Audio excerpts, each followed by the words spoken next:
Long-term security guarantees for Ukraine, which Western allies agreed at the NATO summit in Vilnius, should most effectively persuade Russian dictator Putin to end the war. This statement was made by U.S. Secretary of State Antony Blinken during his visit to Indonesia. It may be the best way to disabuse Vladimir Putin of the idea that he can somehow outlast Ukraine and outlast the dozens of countries that are supporting Ukraine in defense of its freedom and its future.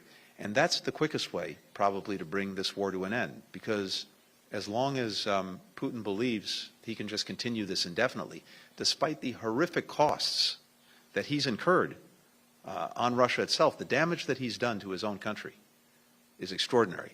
Ukrainian President Volodymyr Zelensky has announced the start of the process of preparing to sign agreements with the allies on security guarantees for Ukraine. Now, each of the G7 states, as well as other countries willing to become guarantors, will negotiate long-term bilateral security commitments for Ukraine. Within 24 hours after the NATO summit ended, 6 countries joined the process. The Czech Republic, Denmark, the Netherlands, Norway, Spain and Sweden.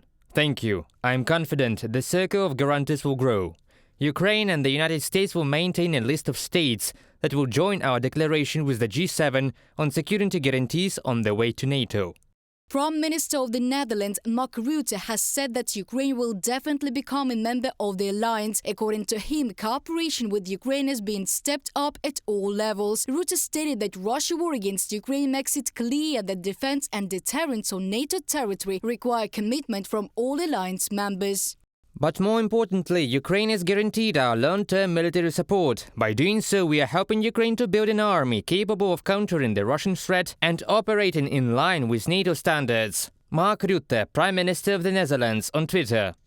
Finland, Iceland, Belgium and Portugal also joined the declaration of support for Ukraine. Bulgaria announced the allocation of a large package of military aid to Kyiv for the first time since the beginning of Russia's full-scale war against Ukraine. It included 100 armored vehicles from the arsenal of the Bulgarian police, mostly armored personnel carriers. Before that, military aid from Bulgaria was secret. Sofia transferred mainly ammunition to Kyiv. This is armored military equipment acquired during the revitalization process and never used. At the same time, it generates storage and maintenance costs. Ukrainians will make sure that this equipment is useful to them. Ivailo Mirchev, member of the National Assembly of Bulgaria, from an article by Euractiv. The Ukrainian authorities have already started preparations for the next NATO summit, which will be held in Washington in 2024. By that time, Ukraine should have already concluded bilateral agreements with the guarantor countries.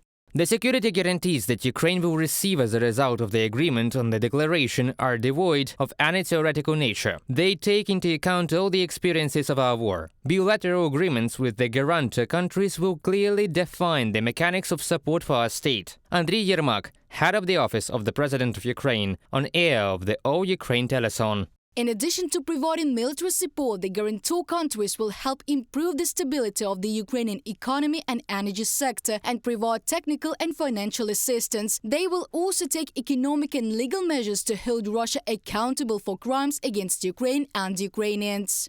Reported by Diana Kulesnik, Natalia Husak, Volodymyr Штангелов, UATV News.